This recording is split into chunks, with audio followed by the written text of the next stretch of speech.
रोते रोते हंसना सीखो, हंसते हंसते रोना। किसी इंसान को एक ही जुर्म के लिए 2 बार सजा नहीं दे सकता, सुना आपने? पिताजी, ना मैं उस रात को भूला हूँ, ना भूलूंगा। हर साल की तरह तब तक यहाँ आता रहूंगा जब तक मैं उन तीनों राक्षसों को सजा नहीं दे लेता।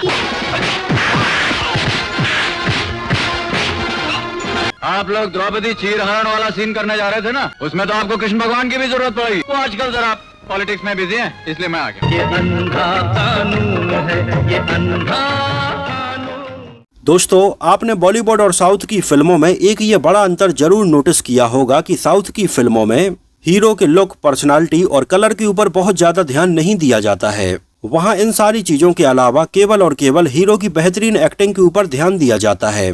लेकिन अगर हम बॉलीवुड की बात करें तो हीरो को एकदम माचो मैन होना चाहिए। हीरो के 6 पैक एब्स होने चाहिए, कलर गोरा होना चाहिए और पर्सनालिटी दमदार होनी चाहिए। फिर भले ही हीरो को एक्टिंग आती हो या ना आती हो, उसको लगातार यहाँ पर फिल्में मिलती ही रहती हैं। खैर, अगर आज के टाइम की हम बात करें तो बॉलीवुड में भी हमें काफी बदलाव देखने के लिए मिला है, जहां आज के टाइम पर नवाजुद्दीन सिद्दीकी, मनोज बाजपेयी और राजकुमार राव जैसे एक्टर्स की फिल्में देखना पसंद करते हैं और आज इनकी गिनती बॉलीवुड के बेहतरीन एक्टर्स में हो रही है। लेकिन अगर हम बॉलीवुड में 70s और 80s के हीरो की बात करें तो उस समय हीरो बहुत ही खूबसूरत और हैंडसम हुआ करते थे, जहां फिरोज खान से लेकर विनोद खन्ना, धर्मेंद्र से लेकर अमिताभ बच्चन और शशि कपूर से लेकर शत्रुघ्न सिन्हा जैसे स्मार्ट एक्टर हुआ करते थे। खासकर से 80 का दशक एक ऐसा दौर था जब हमें साउथ और बॉलीवुड में कई क्रॉसओवर देखने के लिए मिल रहे थे, जहां साउथ के कई पॉपुलर डायरेक्टर अब हिंदी में आकर भी फिल्में बना रहे थे और साउथ की कई पॉपुलर हिंदी फिल्मों के रीमेक भी हमें इसी डिकेड में देखने के लिए मिले। लेकिन ऐसे में साउथ के हीरोज की यहाँ पर एंट्री उनके लुक और कलर की वजह से उनका एक्सेप्टेंस बड़ी मुश्किल से हुआ करता था।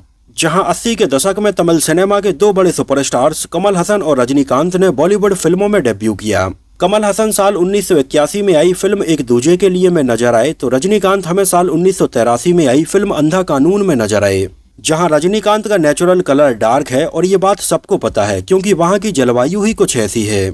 लेकिन जब साल 1983 में रजनीकांत फिल्म अंधा कानून से बॉलीवुड में अपनी एंट्री कर रहे थे, तब उस समय फिल्म में रजनीकांत के इस डार्क कलर को छुपाने के लिए उनके चेहरे के ऊपर बहुत ज्यादा पाउडर लगाया जाता था, जो हमें फिल्म अंधा कानून के कई सीन में बहुत ज्यादा नजर भी आता है। इसके अलावा भी फिल्म अंधा कानून में रजनीकांत के किरदार के साथ में एक और बड़ी ही खास चीज की गई थी, जहां आपने नोटिस किया होगा कि कई सीन्स में रजनीकांत हमें नजर आते हैं और उनका क्लोजअप सीन हमें देखने के लिए मिलता है। तो रजनीकांत की आंखें पहले बिल्कुल सही होती हैं, लेकिन अगले ही सीन में रजनीकांत की आंखें बिल्कुल लाल हो जाती हैं और ऐसा लगता था कि रजनीकांत बहुत ज्यादा गुस्से में हैं और गुस्से की वजह से ही उनकी आंखें लाल हो रही हैं। लेकिन एक्चुअली उस समय फिल्मों में CGI और VFX यूज नहीं होता था। उस समय ये सारी चीजें एक खास तरह के लाल लेंस का यूज करके अचीव की गई थी, जिसको कैमरे के जस्ट नीचे लगाया जाता है और इसके ऊपर एक विशेष तरह की लाइट डाली जाती है और हमें लाल इफेक्ट रजनीकांत की आंखों में नजर आता है। इसके अलावा उस समय एक विशेष तरह के जेल का भी यूज किया जाता था, जिससे भी आंखें कुछ ऐसी लाल हो जाती थीं। खैर, आज के टाइम पर इस तरह के इफेक्ट को अचीव करना कोई बहुत बड़ी बात नहीं है। छोटे छोटे बच्चे भी इंस्टाग्राम और टिकटॉक के वीडियोस में फिल्टर लगाकर अपनी ऐसी लाल आंखें किए हुए नजर आते हैं, जो देखकर ऐसा लगता है कि पता नहीं इन्हें कितना ज्यादा दुख है। लेकिन 70 और 80 के दशक में इन छोटे छोटे इफेक्ट को अचीव करने में भी बहुत ज्यादा मुश्किल होती थी। इसके अलावा कैसे आगे चलकर मिथुंदा की एक फिल्म में अंधा कानून की पूरी क्लिप कॉपी कर ली गई थी, यहाँ तक कि इसमें एक्टर भी चेंज नहीं किए गए थे, सीधा कट, कॉपी और पेस्ट किया गया था। इसके बारे में भी आपको आगे बताएंगे। खैर, ये बात तो माननी पड़ेगी कि साल 1983 में सुपरस्टार रजनीकांत का बॉलीवुड में डेब्यू बहुत ही शानदार हुआ था। रजनीकांत का लुक इसमें बहुत अच्छा रखा गया था। ब्लैक जैकेट, ब्लैक टी-शर्ट और ब्लैक पैंट में रजनीकांत काफी स्मार्ट लग रहे थे। ऊपर से रजनीकांत की इस डेब्यू फिल्म को सपोर्ट करने के लिए बॉलीवुड के महानायक अमिताभ बच्चन थे और साथ में हेमा मालिनी थीं। जहां 8 अप्रैल 1983 को ये फिल्म सिनेमा घरों में रिलीज हुई और सुपर डुपर हिट रही। इस शहर में मकानों की कमी है ना, इसलिए मजबूरन अपनी फैमिली को बटुए में रखना पड़ता है। जितनी चाबी भरी राम ने उतना चले खिलौना। दिल की बात होगी, चांद रात होगी। जहां फिल्म की कहानी लिखी थी थालापति विजय की मां शोभा चंद्रशेखर ने। एक्चुअली अंधा कानून एक रीमेक फिल्म थी साल 1981 में आई तमिल सिनेमा की सुपरहिट फिल्म सत्तम ओरू इरुत्तुराई की। जिस तमिल फिल्म की कहानी थालापति विजय की मां शोभा ने लिखी थी और फिल्म का डायरेक्शन किया था थालापति विजय के पिता एस ए चंद्रशेखर ने। जहां इस तमिल फिल्म में हमें रजनीकांत वाले रोल में तमिल सिनेमा के जाने माने एक्टर विजयकांत नजर आए थे, जो आज हमारे बीच मौजूद नहीं है। फिल्म की कहानी थी एक ऐसे शख्स के बारे में जो बचपन में अपने पिता और अपनी बड़ी बहन की मौत का बदला लेने के लिए 3 लोगों की जान लेना चाहता है, लेकिन उसकी एक और बहन भी है जो पुलिस में है और वो अपने भाई को ये करने से रोकती है। उसका ये मानना है कि ये फैसला कानून करेगा और उसके भाई को अपने पिता और बहन की मौत का बदला लेने के लिए कानून को अपने हाथ में लेने की जरूरत नहीं है। फिल्म के कई सीन में कानून के कई कमजोर पहलुओं को बड़ी ही खूबसूरती से उजागर किया गया है, जिसने उस समय वाकई में लोगों को सोचने के लिए मजबूर कर दिया था। और वाकई में फिल्म देखने के बाद लोगों के दिमाग में ये चलने लगा था कि कानून हर बार सही हो ऐसा जरूरी नहीं है। और अगर देखा जाए तो लॉ सिस्टम में इस तरह के लूप होल्स को उजागर करने वाली लगभग ये पहली ही फिल्म थी। और आगे चलकर तो ऐसी थीम पर बॉलीवुड में और साउथ में कई फिल्में बनाई गईं और आज तक बनाई जा रही हैं। और थालापति विजय के पिता के द्वारा डायरेक्ट की गई ये तमिल फिल्म आज वहां की कल्ट फिल्मों में गिनी जाती है। जहां इसकी सफलता को देखते हुए साल 1981 में ही चिरंजीवी के साथ में इसको तेलुगु में चत्ता निक्की कल्लू लोबू के नाम से बनाया गया, मलयालम में मत्तु बिन चत्तांगले के नाम से और कन्नड़ा में न्याय एलआईडी के नाम से बनाया गया, जिसमें हमें शंकर नाग नजर आए थे। और फाइनली साउथ में बने इन सारे वर्जन्स के बाद में बॉलीवुड में इसको 1983 में अंधा कानून के नाम से बनाया गया, जहां बॉलीवुड में इसको डायरेक्ट करने की कमान संभाली थी तेलुगु सिनेमा के जाने माने डायरेक्टर टी रामाराव ने, जिन्होंने इसके पहले कई तेलुगु फिल्मों का डायरेक्शन किया है। लेकिन इसके पहले उन्होंने कई हिंदी फिल्में भी बनाई हैं, जिनमें लोक परलोक, जुदाई, मांग भरो सजना, जीवन धारा, मैं इंतकाम लूंगा और ये तो कमाल हो गया जैसी कई फिल्में शामिल हैं। और अंधा कानून के बाद उन्होंने इंकलाब और 90 के दशक में रावण राज, हथकड़ी, जंग और बुलंदी जैसी कई फिल्में बनाई हैं। इसमें हमें नजर आए थे रजनीकांत, अमिताभ बच्चन, हेमा मालिनी, रीना रॉय, माधवी, प्रेम चोपड़ा, डैनी डेंगजोंगपा, प्राण, मदन पुरी और अमरीश पुरी। फिल्म को प्रोड्यूस किया था ए पूर्णचंद्र राव ने और म्यूजिक कंपोज किया था लक्ष्मीकांत और प्यारेलाल की जोड़ी ने। जहां इसके म्यूजिक एल्बम में इसके टाइटल सॉन्ग ये अंधा कानून है के अलावा रोते रोते हंसना सीखो, हंसते हंसते रोना जैसे गाने काफी पॉपुलर रहे। इसके अलावा मेरी बहना, एक तरफ हम तुम, मौसम का तकाजा है और कभी न कभी जैसे गाने इसमें रखे गए थे, जो गाने कुछ खास पॉपुलर नहीं हो पाए थे और ओवरऑल इसका म्यूजिक एल्बम एवरेज ही रहा था। गानों के लिरिक्स लिखे थे आनंद बख्शी साहब ने और इन गानों में आवाजें थीं किशोर कुमार, आशा भोसले और एसपी बाला सुब्रमण्यम की। एक नजर डालें इसके बजट और बॉक्स ऑफिस कलेक्शन के ऊपर तो फिल्म का टोटल बजट रखा गया था लगभग 2.5 करोड़ रुपए और उस समय इंडिया में इसने कलेक्शन किया था लगभग 5.5 करोड़ रुपए और वर्ल्ड वाइड में लगभग 7 करोड़ 40 लाख रुपए का कलेक्शन हुआ था। और ये इस साल आई एक सुपरहिट फिल्म रही थी और साल 1983 में पैसे कमाने के मामले में इस साल 5वें नंबर पर रही थी। 1983 की अगर टॉप 5 फिल्मों की बात करें तो इस साल पहले नंबर पर थी अमिताभ बच्चन की फिल्म कुली, दूसरे नंबर पर थी बेताब, तीसरे नंबर पर थी हीरो, चौथे नंबर पर थी हिम्मत वाला और 5वें नंबर पर थी अंधा कानून। फिल्म को IMDb पर 6.2 आउट ऑफ 10 रेटिंग मिली हुई है। फिल्म अंधा कानून के बनने की कहानी बड़ी ही दिलचस्प रही, जहां सही मायने में अगर देखा जाए तो ये पहली पैन इंडिया फिल्म थी जिसमें पूरे क्रू मेंबर्स साउथ के थे, डायरेक्टर साउथ के थे, रजनीकांत साउथ के थे और इसमें नजर आने वाली माधवी भी साउथ की हीरोइन थी। तो वहीं दूसरी तरफ इसमें अमिताभ बच्चन, हेमा मालिनी के अलावा प्राण, डैनी जैसे कई बॉलीवुड के दिग्गज एक्टर्स भी नजर आए थे। जिस फिल्म से अमिताभ बच्चन के जुड़ने की कहानी भी बड़ी ही दिलचस्प रही। वैसे आपको बता दें कि ये फिल्म सबसे पहले साल 1981 में टी रामाराव, बॉलीवुड के जाने माने एक्टर जितेंद्र और परवीन बॉबी के साथ में बनाने का प्लान कर रहे थे। वैसे आपको बता दें कि जितेंद्र अर्ली 80s में सबसे ज्यादा साउथ की रीमेक फिल्मों में काम कर रहे थे और ये फिल्में यहाँ पर काफी पसंद की जा रही थीं। जितेंद्र को फिल्म की कहानी सुनाई गई, उन्हें यह कहानी पसंद आई और वो इसमें काम करने के लिए तैयार भी हो गए थे।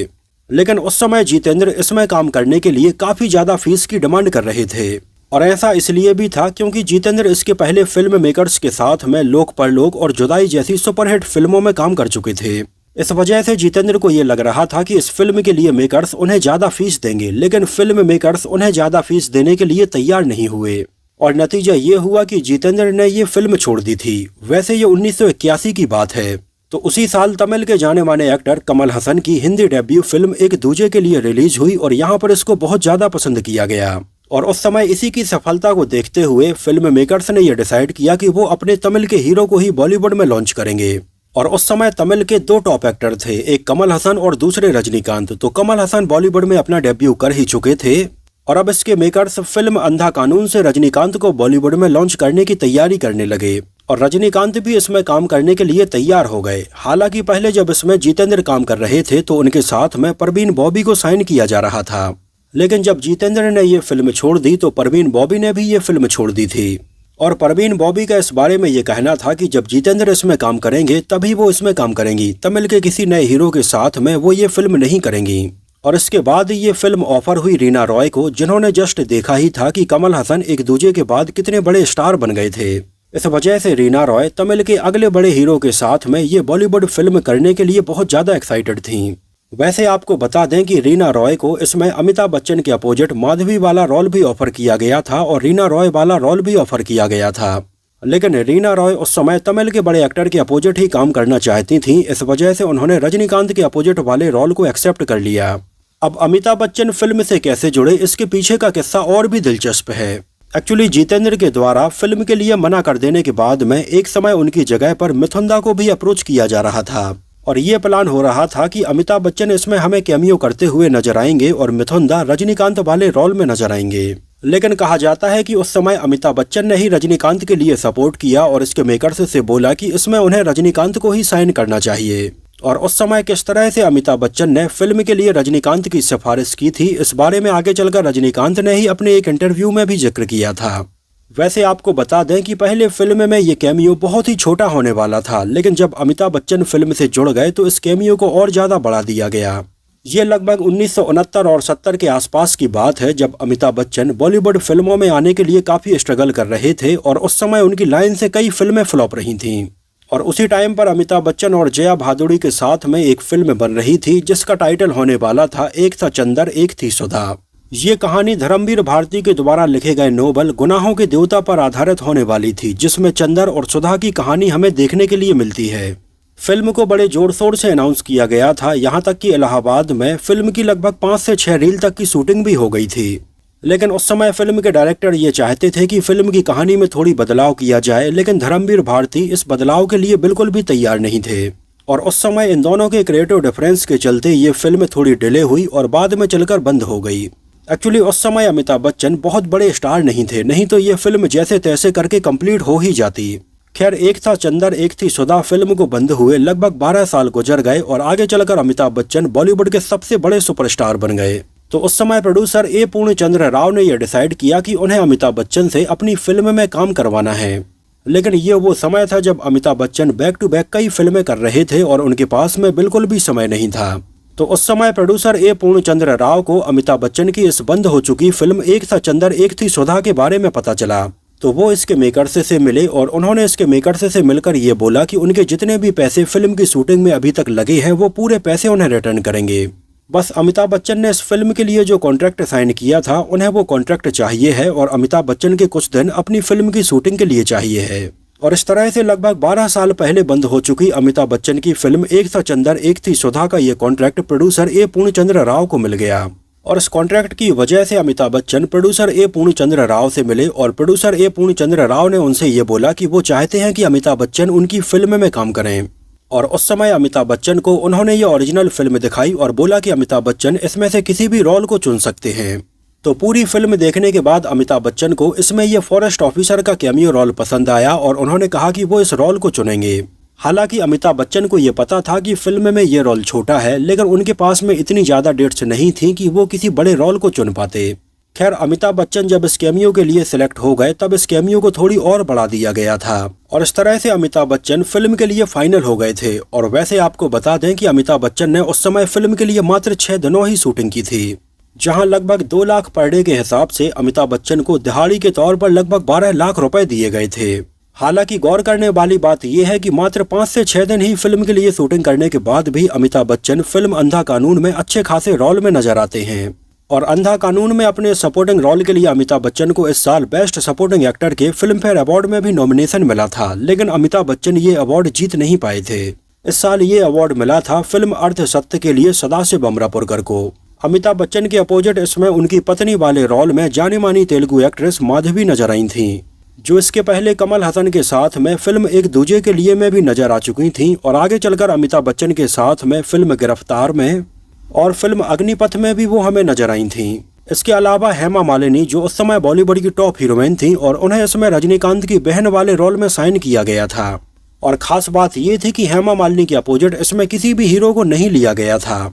इसके अलावा इसमें अमिताभ बच्चन के किरदार का नाम रखा गया था जान निसार अख्तर। एक्चुअली आपको बता दें कि जान निसार अख्तर जाने माने राइटर जावेद अख्तर के पिता का नाम है और ये नाम डायरेक्टर टी रामाराव को बहुत अच्छा लगा और उन्होंने ये नाम अमिताभ बच्चन का रखा था। वैसे आपको बता दें कि टी रामाराव ने अमिताभ बच्चन को इस फिल्म के बाद में अपनी 2 और फिल्मों के लिए साइन किया था। ये दोनों ही फिल्में थीं खबरदार और इंकलाब, जिनमें से फिल्म इंकलाब तो कंप्लीट हुई और रिलीज हो गई, लेकिन फिल्म खबरदार ऑलमोस्ट कंप्लीट हो जाने के बाद में भी रिलीज नहीं हो पाई क्योंकि इसमें अमिताभ बच्चन के साथ में कमल हसन भी नजर आ रहे थे और इसमें एक डॉक्टर और एक मरीज के बीच की कहानी हमें देखने के लिए मिलने वाली थी, जहां कमल हसन मरीज होते हैं और वो अपनी इच्छा मृत्यु चाहते हैं और अमिताभ बच्चन डॉक्टर होते हैं जो उन्हें इच्छा मृत्यु दे भी देते हैं। हालांकि फिल्म के ऑलमोस्ट कंप्लीट हो जाने के बाद में उस समय अमिताभ बच्चन को लगा कि कहीं ऐसा ना हो कि फिल्म के रिलीज होने के बाद उनकी इमेज काफी नेगेटिव हो जाए। इस वजह से उस समय अमिताभ बच्चन ने इसके मेकर्स से ये बोला कि वो ये फिल्म रिलीज ना करें, इस फिल्म के बदले में अमिताभ बच्चन उनके साथ में किसी और फिल्म में काम करेंगे। इस वजह से फिल्म खबरदार को कभी रिलीज नहीं किया गया और अपने वादे के मुताबिक अमिताभ बच्चन ने मेकर्स की अगली फिल्म आखिरी रास्ता में काम किया था। इसमें सपोर्टिंग रोल में हमें धर्मेंद्र भी नजर आए थे, जिनके पूरी फिल्म में केवल 2 सीन ही रखे गए थे। एक्चुअली धर्मेंद्र उस समय टी रामाराव के साथ में फिल्म मैं इंतकाम लूंगा में काम कर रहे थे और इसी फिल्म के दौरान टी रामाराव ने उनसे बोला था कि वो इसमें गेस्ट अपीयरेंस कर दें और उन्हीं के कहने पर धर्मेंद्र इसके हमें 2 सीन में नजर आए थे। वैसे अगर देखा जाए तो अंधा कानून में 2 कहानी पैरेलली चलती हैं, एक रजनीकांत वाली कहानी और दूसरी अमिताभ बच्चन की कहानी, जहां इन दोनों ही कहानियों का आपस में एक दूसरे से कुछ भी लेना देना नहीं होता है। और इसका ये दिल दहलाने वाला सीन आपको जरूर याद होगा जब अमिताभ बच्चन अमरीश पुरी का पीछा करते हैं और एक कोर्ट रूम में ही उनकी हत्या कर देते हैं। इस सीन में अमिताभ बच्चन भरी अदालत में जज के सामने, इतने वकीलों के सामने और पुलिस ऑफिसर्स के सामने बीच कोर्ट में ही हत्या कर देते हैं। और उस समय इस सीन को लेकर काफी कंट्रोवर्सी सामने आई थी, यहाँ तक कि इलाहाबाद हाई कोर्ट ने तो इस सीन को बैन करने की तक डिमांड रखी थी। और उस समय इलाहाबाद हाई कोर्ट ने फिल्म के इस सीन को लेकर इसके मेकर्स को स्यू भी भेजा था। लेकिन जब ये मामला कोर्ट में चल ही रहा था और ये सीन हटाया जाए या ना हटाया जाए इसको लेकर बातचीत हो रही थी, तभी उस समय कुछ ऐसा हुआ कि रियल में 2 इंसिडेंट ऐसे हुए जहां पर बीच कोर्ट में ही हत्या हो गई। और इस रियल इंसिडेंट को देखते हुए फिल्म अंधा कानून में फाइनली ये सीन रखे गए थे। वैसे आगे चलकर साल 2004 में नागपुर के अक्कू यादव वाला केस भी आपको जरूर याद होगा, जब कई लड़कियों से दुष्कर्म करने वाले अक्कू यादव को लगभग 200 से भी ज्यादा महिलाओं ने बीच कोर्ट में ही मार दिया था, जिसके ऊपर साल 2022 में नेटफ्लिक्स पर एक वेब सीरीज भी आई थी इंडियन प्रेडेटर के नाम से। इसके अलावा फिल्म अंधा कानून का एक और दिलचस्प सीन था जब अमिताभ बच्चन को अमरीश पुरी के झूठे खून के इल्जाम में जेल की सजा हो जाती है, लेकिन एक्चुअली में अमरीश पुरी मरते ही नहीं हैं। लेकिन जेल से बाहर आने के बाद में अमिताभ बच्चन अमरीश पुरी की बीच कोर्ट में ही हत्या कर देते हैं और ऐसा करने के बाद कोर्ट उन्हें दोबारा से सजा नहीं देता है क्योंकि जिसकी उन्होंने हत्या की थी वो ऑलरेडी कोर्ट की नज़र में पहले ही मर चुका था। एक्चुअली सेम ऐसा ही सीन हमें अंधा कानून के लगभग 22 साल पहले साल 1960 में आई फिल्म कानून में भी देखने के लिए मिल चुका है, जिसमें राजेंद्र कुमार और अशोक कुमार जैसे एक्टर नजर आए थे और ये भी एक बेहतरीन कोर्टरूम ड्रामा फिल्म थी, जहां फिल्म की शुरुआत ही कोर्टरूम से होती है और जीवन को अदालत में लाया जाता है एक आदमी के खून के इल्जाम में। लेकिन जीवन यहाँ पर ये बोलते हैं कि उन्हें कोर्ट अब दोबारा से सजा नहीं दे सकता है क्योंकि इसी आदमी के खून के इल्जाम में वो पहले ही उम्र कैद काट चुके हैं। तुम इकबाल करते हो कि गणपत का खून तुमने किया है? जी, मैं इकबाल करता हूँ कि ये खून मैंने जानबूझकर किया है। मैं जानता हूँ कि खून की सजा फांसी होती है। आपका कानून मुझे सजा नहीं दे सकता। क्या एक आदमी का खून 2 मरतबा किया जा सकता है? अगर गणपत का खून 10 साल पहले हुआ था फिर मुझे आज यहाँ क्यों लाया गया है? और अगर गणपत का खून आज हुआ है तो फिर मुझे 10 साल पहले किस गुनाह की सजा दी गई? तो सेम ऐसा ही सीन हमें अमिताभ बच्चन के साथ में अंधा कानून में भी देखने के लिए मिला था। इसके अलावा जब फिल्म का टाइटल सॉन्ग चल रहा होता है ये अंधा कानून है और अमिताभ बच्चन इस गाने को सड़कों पर चलते हुए गा रहे होते हैं, तो इस गाने के बीच में हमें एक क्लिप नजर आती है जहां पर एक माँ अपने छोटे से बच्चे के लिए दूध खरीदने के लिए अपने आप को बेचती है। ये अंधा कानून है इस गाने में नजर आने वाली इस क्लिप को आप थोड़ी ध्यान से देखिए। एक्चुअली आगे चलकर सेम यही क्लिप मिथुन और धर्मेंद्र की फिल्म लोहा के इस गाने में यूज की गई है। फिल्म लोहा का ये गाना है जब मिथुन दा रात में सड़कों पर टूट गया दिल टूट गया गाना गाते हुए नजर आते हैं। टूट गया दिल टूट गया। लेकिन अचानक से इस गाने के बीच में हमें अंधा कानून की ये सेम क्लिप देखने के लिए मिलती है। एक्चुअली लोहा को जाने माने बी ग्रेड फिल्मों के लीजेंडरी डायरेक्टर कांति साह ने डायरेक्ट किया था और फिल्म लोहा में उन्होंने ऐसा पहली बार नहीं किया था। इसके पहले उन्होंने मिथुन दा के साथ में फिल्म रंगबाज बनाई थी, जो कि फिल्म त्रिदेव की बिल्कुल सेम टू सेम कॉपी थी, जिसमें मिथुन दा के ट्रिपल रोल हमें देखने के लिए मिलते हैं। इसमें भी ये झोपड़ी में आग लगाए जाने वाले सीन को उन्होंने सेम टू सेम त्रिदेव से ही लिया था और इसके लिए कांति साह के लिए तालियां तो जरूर बनती हैं, क्योंकि उन्हें ऐसा लगा कि लोग इन सारे सीन्स को नोटिस कर ही नहीं पाएंगे। लेकिन कांति साह को यह बताना जरूर है कि फिल्म का नाम अंधा कानून जरूर था, लेकिन फिल्म देखने वाले अंधे नहीं थे। इसके अलावा फिल्म के जो 3 मेन विलेन थे, प्रेम चोपड़ा, डैनी डेंगजोंगपा और प्राण, इन तीनों के ही नाम अमिताभ बच्चन की blockbuster film Amar Akbar Anthony से लिए गए थे, जहां फिल्म में प्रेम चोपड़ा का नाम होता है अमर, डैनी का नाम होता है अकबर और प्राण का नाम होता है एंथोनी। और ये डैनी की अमिताभ बच्चन के साथ में आई पहली फिल्म थी, लेकिन इसके बावजूद भी इन दोनों का साथ में कोई भी सीन नहीं था। हालांकि आगे चलकर डैनी और अमिताभ बच्चन साथ में हमें खुदा गवाह और अग्निपथ जैसी फिल्मों में नजर आए हैं। इसके अलावा प्राण भी लगभग 1 दशक के बाद में हमें दोबारा से विलेन वाले रोल में नजर आए थे और ये पहली बार था जब प्राण अमिताभ बच्चन की किसी फिल्म में विलेन वाला रोल निभा रहे थे, लेकिन इसके बावजूद भी इन दोनों का साथ में एक भी सीन नहीं था। इसके अलावा हरीश कुमार इसमें हमें चाइल्ड एक्टर के तौर पर नजर आए थे, जिन्होंने रजनीकांत के बचपन वाला रोल निभाया था। ये वही हरीश कुमार हैं जिनको आपने आगे चलकर प्रेम कैदी, तिरंगा, आदमी और कुली नंबर 1 जैसी फिल्मों में देखा होगा। इसके अलावा जानी मानी एक्ट्रेस गौतमी भी इसमें रजनीकांत की बड़ी बहन के तौर पर नजर आई थीं। गौतमी को भी आपने आगे चलकर प्यार हुआ चोरी चोरी, आदमी और जनता की अदालत जैसी फिल्मों में देखा होगा। बात करें फिल्म की शूटिंग लोकेशंस की, तो इसके ज्यादातर सीन चेन्नई के आसपास की लोकेशंस पर ही शूट किए गए थे।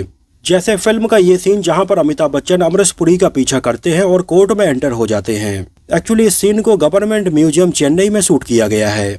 इसके अलावा फिल्म के टाइटल सॉन्ग अंधा कानून को गाते हुए अमिताभ बच्चन एक बीच पर नजर आते हैं और यहाँ पर इस गेट से निकलते हैं।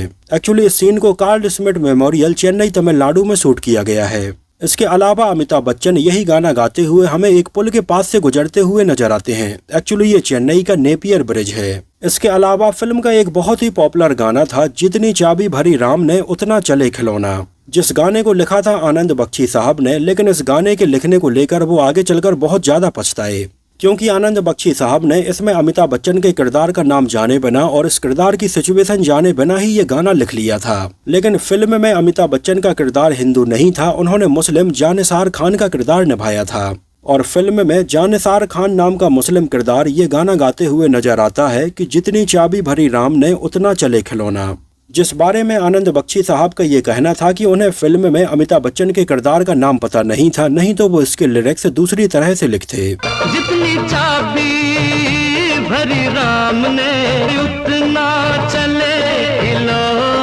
और उन्हें इनिशियली ऐसा लग रहा था कि शायद ये गाना इस वजह से लोग पसंद नहीं करेंगे, लेकिन जब ये गाना रिलीज किया गया और ये फिल्म रिलीज हुई तो बहुत सारे लोगों ने इस माइनर सी डिटेल के ऊपर ध्यान ही नहीं दिया और ये गाना चार्ट बस्टर रहा। तो दोस्तों ये तो बात हुई अमिताभ बच्चन और रजनीकांत की फिल्म अंधा कानून से जुड़े बहुत सारे अननोन फैक्ट्स के बारे में। मैंने काफी पहले जब ये फिल्म देखी थी तो मुझे ये फिल्म बहुत ज्यादा पसंद आई थी, और खासकर से जब अमिताभ बच्चन अमरीश पुरी का भरी अदालत में कत्ल कर देते हैं और बाद में अदालत उन्हें सजा नहीं सुना पाती है। ये सीन मुझे आज भी याद है। आप लोगों को फिल्म अंधा कानून कैसी लगी थी, और अगर आप में से किसी ने इसको उस समय सिनेमा हॉल में देखा हो तो हमें सिनेमा हॉल का नाम और शहर का नाम जरूर बताना। तो फिलहाल के लिए इस वीडियो में इतना ही। अगर ये वीडियो आपको पसंद आया हो, मेरी मेहनत आपको पसंद आई हो, तो इसको प्लीज लाइक करके मुझे इस बात का जवाब जरूर दीजिए। तो मिलते हैं किसी नए वीडियो में कुछ और ऐसी ही इंटरेस्टिंग और रोचक बातों के साथ।